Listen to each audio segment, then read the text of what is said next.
नमस्कार, मैं डॉक्टर बिंदु भसीन, सह आचार्य इतिहास विभाग टुंगर महाविद्यालय बीकानेर। आज मैं बीए फर्स्ट ईयर के स्टूडेंट को पेपर फर्स्ट के शुंग वंश में जो यवन आक्रमण का हमारी श्रृंखला चल रही थी उसको हम आगे बढ़ाते हुए देखते हैं कि यवन आक्रमण का नेता कौन था और फिर पुष्यमित्र का राज्य विस्तार, ब्राह्मण धर्म की पुनर्स्थापना, पुष्यमित्र का बौद्ध धर्म के साथ क्या संबंध था, वह क्या धर्म सहिष्णु शासक था, साहित्य के संबंध में उसके क्या विचार रहे हैं और उसके क्या उत्तराधिकारी रहे हैं, इस पर आज हम चर्चा करेंगे।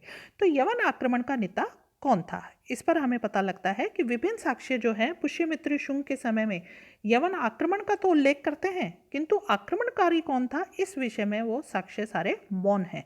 अतः इस विषय में विद्वानों में भी बहुत ज़्यादा मतभेद है। सब इतिहासकार अपने अपने मत प्रस्तुत करते हैं, जिसमें डॉक्टर भंडारकर, डॉक्टर हेमचंद्र राय चौधरी, डॉक्टर काशी प्रसाद जायसवाल लिखते हैं कि यवन आक्रमण का नेता डिमिट्रियस था।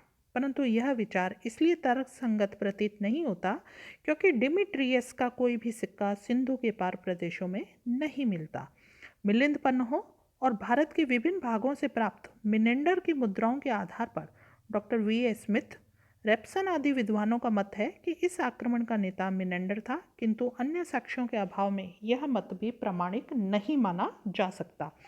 डॉक्टर नगेंद्रनाथ घोष कहते हैं कि पुष्यमित्र के शासनकाल में 2 यवन आक्रमण हुए थे। एक आक्रमण का नेता तो डिमिट्रियस था और दूसरे का मिनेंडर था। प्रथम आक्रमण जो है वो पुष्यमित्र के शासनकाल के प्रारंभ में हुआ था और द्वितीय उसके शासनकाल के अंत में हुआ था।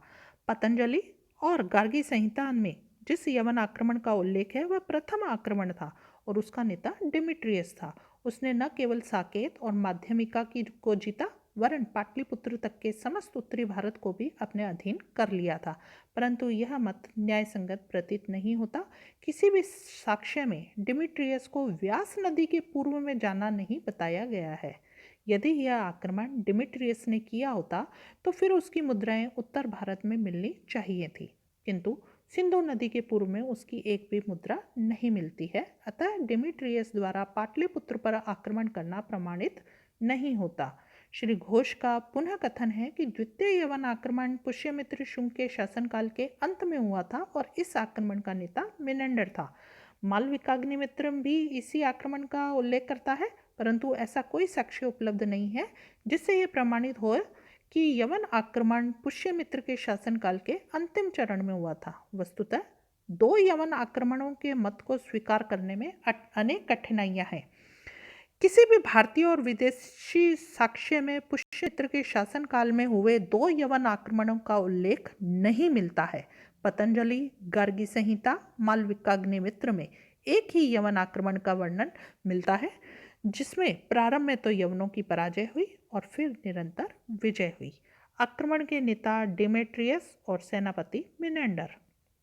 इतिहासकार टार्न का मत है कि पुष्यमित्र के शासनकाल में एक ही यवन आक्रमण हुआ था जिसका नेता डिमेट्रियस था, जो अपने साथ अपने भाई अपोलोडोरस और सेनापति मिनेंडर को भी लाया था।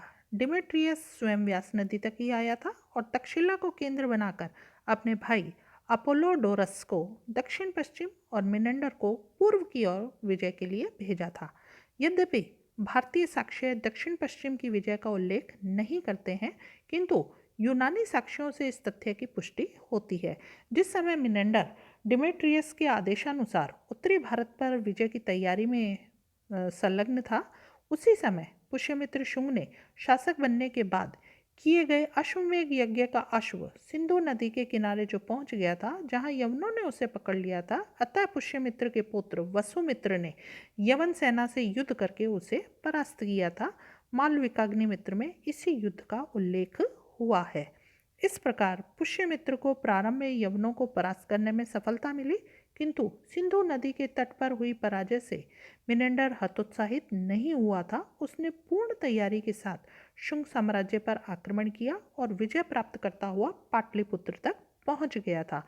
पतंजलि का महाभाष्य और गार्गी संहिता में यवनों के इसी आक्रमण का उल्लेख हुआ है। इस प्रकार विदिशा को छोड़कर संपूर्ण उत्तरी भारत पर मिनेंडर का अधिकार हो गया था, किंतु पाटलिपुत्र पर यवनों का अधिकार संदिग्ध है। डॉक्टर जायसवाल का मत है कि यवनों ने पाटलिपुत्र का घेरा अवश्य डाला था, किंतु वे उसे जीत नहीं सके थे। मिनेंडर भी उत्तरी भारत पर दीर्घकाल तक अधिकार रखने में सफल नहीं रहा, क्योंकि बैक्टीरिया में यूक्रेटाइडिस के विद्रोह कर दिए जाने के कारण डेमेट्रियस को तुरंत वापस लौटना पड़ गया था। अतः विजित प्रदेशों पर यूनानी नियंत्रण दुर्बल पड़ गया और इस स्थिति का लाभ उठाकर पुष्यमित्र ने पाटलिपुत्र से मथुरा तक के प्रदेश पर पुनः अधिकार कर लिया था। इस विजय के उपलक्ष्य में उसने दूसरा अश्वमेध यज्ञ भी किया, जिसका उल्लेख पतंजलि के महाभाष्य में भी हुआ है। यवन आक्रमणकारी के विभिन्न मतों के बीच में टार्न महोदय का यह मत अधिक तर्कसंगत प्रतीत होता है। पुष्यमित्र के राज्य विस्तार की बात करें तो प्रारंभ में तो पुष्यमित्र शुंग का जो राज्य था वो सिंधु नदी तक फैला हुआ था, लेकिन बाद में यवनों के आक्रमण के परिणाम स्वरूप उसका बहुत सा भाग पुष्यमित्र के हाथ से निकल गया था। विद्वानों के अनुसार उसके साम्राज्य की पश्चिमी सीमा मथुरा थी और दक्षिण में नर्मदा नदी के दक्षिण तक उसका साम्राज्य फैला हुआ था। विदिशा भी उसके साम्राज्य के अंतर्गत था और विदर्भ का एक भाग भी उसके अधीन था। पूर्व में मगध साम्राज्य की पुरानी सीमा तक उसके राज्य का विस्तार था और बिहार और बंगाल का अधिकांश भाग उसमें सम्मिलित था। अयोध्या और कौशल के प्रदेश भी शुंग साम्राज्य में शामिल थे।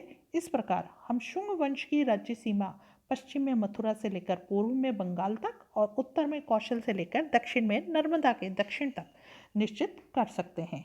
ब्राह्मण धर्म की पुनर्स्थापना। अनेक विद्वानों ने पुष्यमित्र को ब्राह्मण धर्म का पुनरुद्धारक बताया है। ब्राह्मणों, क्षत्रियों अथवा ब्राह्मण धर्म और बौद्ध धर्म में प्रभुता प्राप्ति के लिए दीर्घकाल से जो संघर्ष चलता आ रहा था, उसकी परिणति शुंग काल में हुई। मौर्य नरेशों ने बौद्ध धर्म के प्रभाव में आकर वर्ण व्यवस्था, जाति व्यवस्था और यज्ञ आदि अनुष्ठानों की उपेक्षा करना शुरू कर दिया था, जिससे ब्राह्मणों का क्षुब्ध होना स्वाभाविक था। धीरे धीरे दोनों विचारधाराओं में मतभेद तीव्र होते चले गए और अंत में 185-84 ईसा पूर्व में ब्राह्मणों ने संगठित होकर मौर्य नरेश बृहदत्त का वध कर राज सत्ता पर अधिकार कर लिया था। यह एक महान क्रांति थी और इस क्रांति के पृष्ठ में ब्राह्मणों के निजी हित, राष्ट्र की चिंता दोनों ही तथ्य शामिल थे। इस क्रांति का नायक पुष्यमित्र शुंग ब्राह्मण था, इसलिए उसके द्वारा ब्राह्मण धर्म की प्रतिष्ठा को पुनः स्थापित करने का भरसक प्रयास करना स्वाभाविक था। ब्राह्मण धर्म के पुनरुत्थान का जो कार्य शुंगों ने प्रारंभ किया, उससे कर्णवों और सातवाहनों ने भी सतत रूप से जारी रखा था। शस्त्र धारण, विद्या, ज्ञान, सरस्वती का उपासक रहा है। ब्राह्मण पुष्यमित्र शुंग ने लेखनी, अध्ययन, अध्यापन, यजन, याजन का परित्याग कर क्षत्रियों की भांति जो शस्त्र और राजदंड धारण किया, वो पूर्णतः धर्म विहित और शास्त्र सम्मत था। ब्राह्मणों द्वारा शास्त्र को छोड़कर शस्त्र धारण करने के उदाहरण अत्यंत प्राचीन हैं। महाभारत काल में ब्राह्मण द्रोणाचार्य और अश्वत्थामा ने भी ऐसा ही किया था। मौर्यों की बौद्ध समर्थक अहिंसा मूलक नीति ने देश की सुरक्षा और संस्कृति को संकट में डाल दिया था। उत्तर मौर्य काल जो है उसमें देश के समक्ष अनेक संकट उपस्थित हो गए थे। अतः ऐसे समय में पुष्यमित्र शुंग और उसके समर्थक ब्राह्मणों ने शास्त्र को छोड़कर शस्त्र ग्रहण किए। मनु ने भी आपातकाल में देश, धर्म, संस्कृति की रक्षा के लिए ब्राह्मणों को शस्त्र धारण करने की अनुमति दी है। इसी का अनुसरण करते हुए पुष्यमित्र शुंग ने प्रज्ञा दुर्बल मौर्य शासक बृहदत्त की हत्या करके देश की संकटों से रक्षा की थी। मनु ने भी अप्रत्यक्ष रूप से पुष्यमित्र द्वारा की गई हत्या का समर्थन किया है। कहते हैं कि मनु ने धर्म विचलित राजा अपने समस्त बंधु बांधवों के साथ वध को प्राप्त होता है, ये मनु का कहना है। राष्ट्र के जन, धर्म, संस्कृति की रक्षा राजा का प्रमुख धर्म है, किंतु यदि राजा इस धर्म का पालन करने में पूर्ण असमर्थ हो तो ऐसे अकर्मण्य राजा की हत्या करने में कोई पाप नहीं है। अश्वमेध यज्ञ। भारतीय राज प्रणेताओं ने चक्रवर्ती सम्राट के लिए अश्वमेध यज्ञ संपादित करने का आदर्श प्रस्तुत किया था।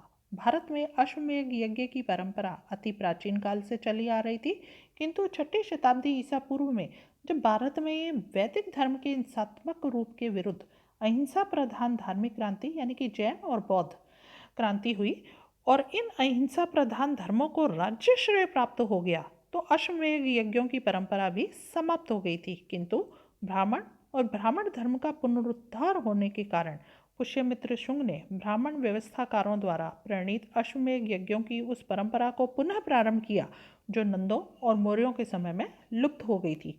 पतंजलि का महाभाष्य, कालिदास का मालविकाग्निमित्र, हरिवंश पुराण, अयोध्या अभिलेख में पुष्यमित्र शुंग द्वारा किए गए अश्वमेध यज्ञों का विवरण मिलता है। प्रथम 3 साक्ष्य तो केवल एक अश्वमेध यज्ञ का उल्लेख करते हैं, लेकिन अयोध्या अभिलेख जो है वो पुष्यमित्र शुंग ने बताता है कि पुष्यमित्र शुंग ने 2 अश्वमेध यज्ञ किए थे। यद्यपि अन्य किसी साक्ष्य से 2 अश्वमेध यज्ञों की पुष्टि नहीं होती, किंतु मालविकाग्निमित्र और पतंजलि के महाभाष्य के अंत्य साक्ष्यों से ऐसा विदित होता है कि पुष्यमित्र ने 2 अश्वमेध यज्ञ किए थे। मालविकाग्निमित्र में वर्णित अश्वमेध यज्ञ प्रथम था, जो उसने बृहद्रथ की हत्या करने के बाद अपनी सार्वभौमिकता प्रकट करने के लिए किया था, और पतंजलि के महाभाष्य में वर्णित यज्ञ दूसरा अश्वमेध यज्ञ था जो उसने यवन विजय के उपलक्ष्य में किया था, और अधिकांश विद्वान इसी मत को स्वीकार करते हैं। पुष्यमित्र शुंग के समय में साहित्य की बात करें तो कह सकते हैं कि मौर्य काल में जो संस्कृत भाषा का महत्व कम हो गया था, फलतः जन सामान्य जो संस्कृत में रचित वेदों और वैदिक साहित्य को विस्मृत करता जा रहा था। वस्तुतः जो कहते हैं संस्कृत भाषा अपने प्राचीन रूप, प्रयोग, अर्थ के कारण कठिन हो रही थी, जिससे धर्म, संस्कृति और साहित्य के विकास का मार्ग अवरुद्ध हो गया था। इस अवरोध को दूर करने और संस्कृत की जटिलता को समाप्त कर उसे सरल और बोधगम्य बनाने के लिए पुष्यमित्र शुंग के पुरोहित पतंजलि ने पाणिनि के प्राचीन व्याकरण ग्रंथ अष्टाध्यायी को समझाते हुए महाभाष्य की रचना की थी। अनेक विद्वानों की मान्यता है कि भारतीय सामाजिक और धार्मिक जीवन की आधारभूत कृति मनुस्मृति भी इसी काल में लिखी गई है। इससे स्पष्ट है कि शुंग काल में ब्राह्मण धर्म और उसमें अंतर्निहित विभिन्न व्यवस्थाएं पुनः अपने पुरातन गौरव रथ पर आरूढ़ हो चुकी थी। पुष्यमित्र और बौद्ध धर्म हम कह सकते हैं, क्या पुष्यमित्र बौद्ध द्रोही था? श्री N घोष का मत है कि पुष्यमित्र शुंग ब्राह्मण धर्मावलंबी और ब्राह्मण धर्म का पुनरुद्धारक ही नहीं था, वरन वह बौद्ध धर्म विरोधी भी था। अतः उसने बौद्ध धर्म और बौद्ध अनुयायियों पर अत्यधिक अत्याचार किए। अपने मत के समर्थन में ये विद्वान कुछ तर्क देते हैं, जैसे कि अगर हम पृष्ठभूमि की बात करें तो पुष्यमित्र ने बौद्ध धर्म के विरुद्ध हुई ब्राह्मण प्रतिक्रिया के परिणाम स्वरूप बौद्ध धर्मावलंबी मौर्य नरेश बृहद्रथ की हत्या करके राज्य प्राप्त किया था। साथ ही उसके समर्थक भी ब्राह्मणवादी थे, अतः उनके लिए यह स्वाभाविक था कि अपने समर्थकों को प्रसन्न करने के लिए न केवल ब्राह्मण वर्ग, धर्म, संस्कृति का पुनरुद्धार करें, वरन उसके लिए बौद्ध धर्म के अनुयायियों को भी हानि पहुंचाई जाए। किंतु यह विचार तर्कसंगत नहीं है। वस्तुतः किसी धर्म विशेष के प्रचारक के लिए यह आवश्यक नहीं है कि वह दूसरों पर अत्याचार करे या दूसरे धर्म पर अत्याचार करे। यह सत्य है कि पुष्यमित्र ने ब्राह्मणवादियों की सहायता से सिंहासन प्राप्त किया था, अतः उनकी संतुष्टि के लिए ब्राह्मण वर्ण, धर्म और संस्कृति का पुनरुद्धार के प्रयत्न भी पर्याप्त थे। अतः यह कहना कि ब्राह्मणवादियों के उकसाने या उनको संतुष्ट करने के लिए पुष्यमित्र ने बौद्ध धर्म या उसके अनुयायियों पर अत्याचार किए, यह कोरी कल्पना है। तिब्बती लेखक तारानाथ का कथन है कि पुष्यमित्र शुंग ने अनेक बौद्ध स्तूपों और विहारों को ध्वस्त किया और बड़ी संख्या में बौद्ध धर्मावलंबियों की हत्या की, किंतु यह मत भी स्वीकार करने योग्य नहीं है, क्योंकि तारानाथ न केवल स्वयं बौद्ध था, वरन वह काफ़ी बाद का लेखक है। अतः बौद्ध होने के कारण उसका उल्लेख न केवल पूर्वाग्रह से ग्रसित है, अपितु उसमें ऐतिहासिकता का भी अभाव है। आर्य मंजूश्री मूल कल्प में बताया गया है कि पुष्यमित्र शुंग को बौद्ध द्रोही बताया है, किंतु परवर्तीकालीन और बौद्ध ग्रंथ होने और अनेक कपोल कल्पित घटनाओं से परिपूर्ण होने के कारण इसके उल्लेख को भी ऐतिहासिक नहीं माना जा सकता। क्षेमेंद्र कृत अवदान कल्पता में भी पुष्यमित्र शुंग को बौद्ध द्रोही बताया गया है, किंतु यह ग्रंथ भी दंत कथाओं से परिपूर्ण है। दिव्यावदान में भी बताया गया है कि पुष्यमित्र को बौद्ध द्रोही सिद्ध करने में अनेक तर्क उसने प्रस्तुत कर दिए हैं कि जिस प्रकार अशोक ने 84,000 स्तूपों के निर्माण के द्वारा ख्याति प्राप्त की थी, उसी भांति पुष्यमित्र भी 84,000 स्तूपों को ध्वस्त कर करके ख्याति प्राप्त करना चाहता था। वह बौद्ध स्तूपों के विनाश के लिए भ्रमण करने लगा। अनेकों को उसने ध्वस्त भी किया। इसी ग्रंथ में उसने आगे लिखा है कि स्तूपों को ध्वस्त करता हुआ जब वह सियालकोट पहुंचा तो उसने घोषणा की थी कि जो व्यक्ति उसे श्रमण यानी कि बौद्ध भिक्षु का सिर देगा उसे 100 दिनार दी जाएगी। इस प्रकार वह पश्चिम भारत के स्तूपों को तोड़ता हुआ दक्षिण पहुंचा। यहाँ एक यक्ष ने उसकी हत्या कर दी थी। इस वर्णन के आधार पर कुछ विद्वानों ने पुष्यमित्र को बौद्धद्रोही माना है, किंतु दिव्यवदान के वर्णन को भी सत्य नहीं माना जा सकता क्योंकि यह बहुत बाद की रचना है। साथ ही यह ग्रंथ भी बौद्ध ग्रंथ है, अतः ब्राह्मण धर्म के पोषक राजा की आलोचना करना स्वाभाविक है। यही नहीं, इसमें अनेक विश्वसनीय और अनैतिहासिक बातें भी कही गई हैं। दिव्यवदान पुष्यमित्र को मौर्यवंशी मानता है। इसी ग्रंथ में यह भी कहा गया है कि पुष्यमित्र ने साकल में यह घोषणा की थी कि श्रमण का सिर लाने वाले को 100 दिनार दी जाएगी, जबकि वास्तविकता यह है कि पुष्यमित्र के काल में दिनार नामक मुद्रा का प्रचलन ही नहीं था और ना ही साकल उसके साम्राज्य के अंतर्गत था। वस्तुतः पुष्यमित्र को बौद्ध द्रोही कहने वाले सभी साक्ष्य बौद्ध हैं।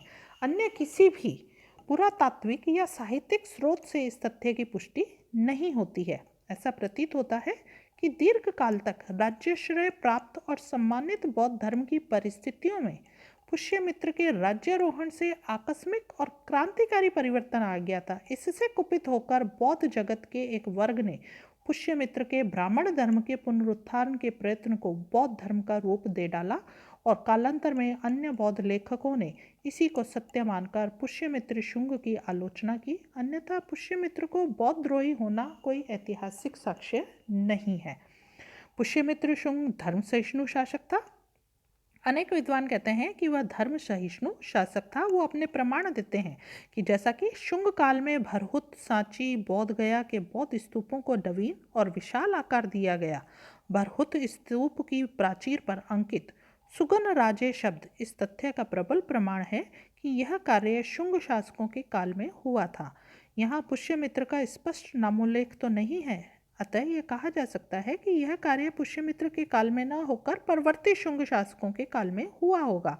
किंतु यहाँ यह तथ्य उल्लेखनीय है कि पुष्यमित्र के उत्तराधिकारी इतने निर्बल थे कि उनमें अपने पूर्वाधिकारी पुष्यमित्र शुंग की नीति के विरुद्ध विद्रोह करके नवीन नीति के अनुसरण करने का साहस नहीं था।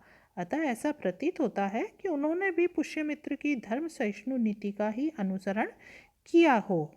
इस संबंध में हेमचंद्र राय चौधरी लिखते हैं कि भरहुत के बौद्ध अवशेषों से ऐसा प्रतीत नहीं होता है कि पुष्यमित्र और उसके उत्तराधिकारी प्रतिक्रियावादी ब्राह्मणवाद के नेता रहे होंगे। इस विषय में डॉक्टर रमाशंकर त्रिपाठी लिखते हैं कि इसमें कोई संदेह नहीं है कि पुष्यमित्र ब्राह्मण धर्म का संरक्षक और उत्साही हिंदू था, किंतु भरहुत के बौद्ध स्तूप और वेदिका जिसका निर्माण शुंग काल में हुआ था निसंदेह दिव्यवदान की कहानी के विपरीत पड़ते हैं और पुष्यमित्र की धार्मिक असहिष्णुता को असत्य सिद्ध करते हैं। दूसरा, पुष्यमित्र को बौद्धद्रोही बताने वाले ग्रंथ दिव्यवदान से ज्ञात होता है कि पुष्यमित्र ने कुछ बौद्धों को अपना मंत्री नियुक्त किया था। इससे भी उसकी धर्म सहिष्णुता की पुष्टि होती है। तीसरा, मालविकाग्निमित्र से ज्ञात होता है कि पुष्यमित्र का पुत्र अग्निमित्र जब विदिशा का गवर्नर था तब उसके दरबार में भगवती कौशिकी नामक बौद्ध स्त्री थी। जो विद्वान पुष्यमित्र शुंग को बौद्धद्रोही नहीं मानते हैं उनका कथन है कि यदि उसने बौद्धों के विरुद्ध कोई कार्यवाही की भी तो वह धार्मिक असहिष्णुता से प्रेरित होकर नहीं की गई थी, वरन उसका उद्देश्य राजनीतिक था। वस्तुतः उस समय अनेक बौद्ध पुष्यमित्र की ब्राह्मणवाद नीति से रुष्ट होकर यूनानियों के साथ मिलकर उसके विरुद्ध षड्यंत्र की रचना कर रहे थे। टार्न महोदय लिखते हैं कि पंजाब के बौद्ध भिक्षु मिनेंडर को सिंधु के पार आक्रमण करने को उकसाया करते थे। संभवतः ऐसे राजद्रोहियों को दंडित करने के लिए ही पुष्यमित्र ने बौद्धों के विरुद्ध कार्यवाही की हो। देश, धर्म, संस्कृति की रक्षा के लिए यह उचित भी था। अब हम अगर पुष्यमित्र के उत्तराधिकारियों की बात करें तो पुराणों के अनुसार शुंग वंश में 10 राजा हुए और उनमें से उन्होंने 112 वर्ष तक राज्य किया था। उसमें है अग्निमित्र। पुष्यमित्र के पश्चात उसका पुत्र अग्निमित्र गद्दी पर बैठा। मालविका अग्निमित्र से ज्ञात होता है कि यह विदिशा का शासक था और उसने कुल 8 वर्ष तक शासक किया। उसके बाद वसुज्येष्ठ था। अग्निमित्र के पश्चात ये राजा हुआ, इसने 7 वर्ष तक राज्य किया। वसुमित्र, इसके कहते हैं वसुज्येष्ठ के पश्चात वसुमित्र राजगद्दी पर बैठा। पुष्यमित्र ने अश्वमेध यज्ञ करते हुए वसुमित्र को ही एक सेना लेकर कहते हैं यज्ञ के अश्व के साथ भेजा था और उसी ने सिंधु नदी के दाहिने तट पर यवनों को परास्त किया था। परंतु राज सिंहासन पर बैठने के बाद वह भोग विलास में लिप्त हो गया था, जिसके कारण शुंग साम्राज्य की शक्ति जो है वो क्षीण होने लग गई थी और अनेक प्रदेश उसकी अधीनता से मुक्त होकर स्वतंत्र भी हो गए थे। बाणभट्ट ने हर्षचरित में लिखा है कि एक बार जब वसुमित्र नृत्य और गान में मस्त था तो मूलदेव ने उसका वध कर दिया था। संभवतः सुमित्र यानी कि वसुमित्र की हत्या करके मूलदेव ने कौशल में अपना स्वतंत्र राज्य स्थापित किया था। वसुमित्र के पश्चात शुंग साम्राज्य खंड खंड होना शुरू हो गया था। मगध के पश्चिम के सब प्रदेश उसकी अधीनता से स्वतंत्र हो गए थे और अब शुंग वंश का शासन मगध या मध्य भारत के कुछ प्रदेशों तक ही सीमित रह गया था। उसके पश्चात आंध्रक था। वायु पुराण में वसुमित्र का उत्तराधिकारी आंध्रक का नाम मिलता है। उसने 2 वर्ष तक राज्य किया। उसके पश्चात पुलिंदा घोष और कहते हैं रुद्रमित्र थे। इनके विषय में हमें कोई ज्ञान नहीं मिलता है, यानी कि जानकारी हमें नहीं मिलती है। वज्रमित्र के बारे में भी हमें कोई जानकारी नहीं मिलती है। भागभद्र, वज्रमित्र के पश्चात भागभद्र गद्दी पर बैठा। विदिशा के गरुड़ स्तंभ लेख से प्रकट होता है कि यूनानी नरेश ने अपने राजदूत हेलियोडोरस को भारतीय नरेश भागभद्र की राज्यसभा में भेजा था। यह राजदूत भागवत धर्म का अनुयायी था और उसने विष्णु भगवान के प्रति अपनी भक्ति का प्रदर्शन करते हुए विदिशा में गरुड़ स्तंभ बनवाया था। इसने कुल 32 वर्ष तक राज्य किया था। और अंतिम शुंग राजा देवभूति था। वह बड़ा विलासी था। उसके समय में मगध में फिर राज्य क्रांति हुई थी। उसके अमात्य वासुदेव कण्व ने उसके विरुद्ध षड्यंत्र किया और देवभूति का वध कर स्वयं मगध के राज सिंहासन पर अधिकार किया। इस प्रकार शुंग राजवंश का अंत हो गया और उसके स्थान पर कण्व राजवंश की स्थापना हुई। पुराणों के अनुसार शुंगों ने 112 वर्ष तक राज्य किया। इस प्रकार उनका शासनकाल जो है वो 185-84 ईसा पूर्व से लेकर 73-72 ईसा पूर्व तक रहा। धन्यवाद।